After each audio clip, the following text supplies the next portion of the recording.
Hi, Dr. John Erickson here. I want to say thank you for visiting our page on Hashimoto's as it relates to thyroid issues and concerns. Many people ask why a chiropractor is interested in thyroid issues.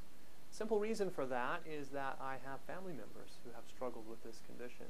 And the information that I want to share with you on this page and on the videos contained within this website are to educate you and enlighten you so that you understand what your options are. Touching real briefly on Hashimoto's, this is a condition that's rarely diagnosed in the traditional medical model. And the reason for it is that regardless of whether you have Hashimoto's or not, that doesn't change the treatment recommendations. The recommendation will still most likely be thyroid hormone replacement therapy. But if you truly understand what it means to have an autoimmune condition, you'll realize that an autoimmune condition should not be ignored. It should be properly managed.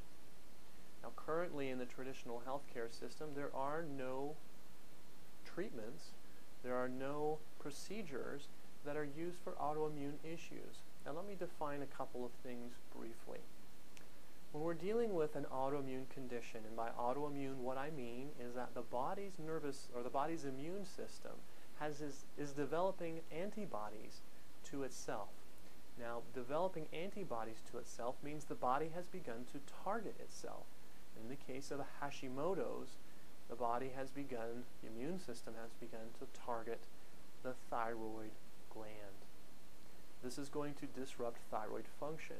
This is going to lead to hormonal imbalances, and many of the symptoms that are associated with both hyperthyroid, a thyroid that is functioning too high, and also hypothyroid. The question that needs to be asked here, though, is if somebody has been diagnosed with thyroid antibodies and they have thyroid symptoms, is it truly a thyroid problem at that point? Or could the problem be the immune system attacking the thyroid, and the thyroid is now the innocent victim? I'd submit to you that it is more of the latter. The thyroid, in the case of an autoimmune situation, is being attacked. And it's not always the thyroid that is the problem.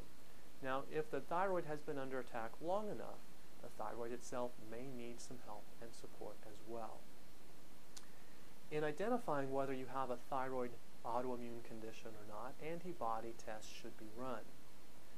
In the medical model, you are not going to be diagnosed with a Hashimoto's disease until there is actually decay or damage to the gland itself.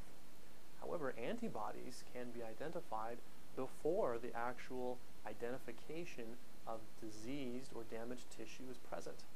That allows us now to take, if you will, a jump start on managing and regulating the thyroid and the immune system through finding out what is triggering the immune response.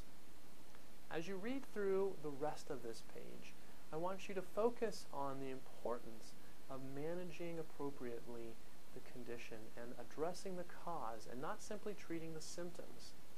There are countless numbers of women who have come into my office stating that their thyroid medication is regulating their TSH levels. However, they still have all of the symptoms.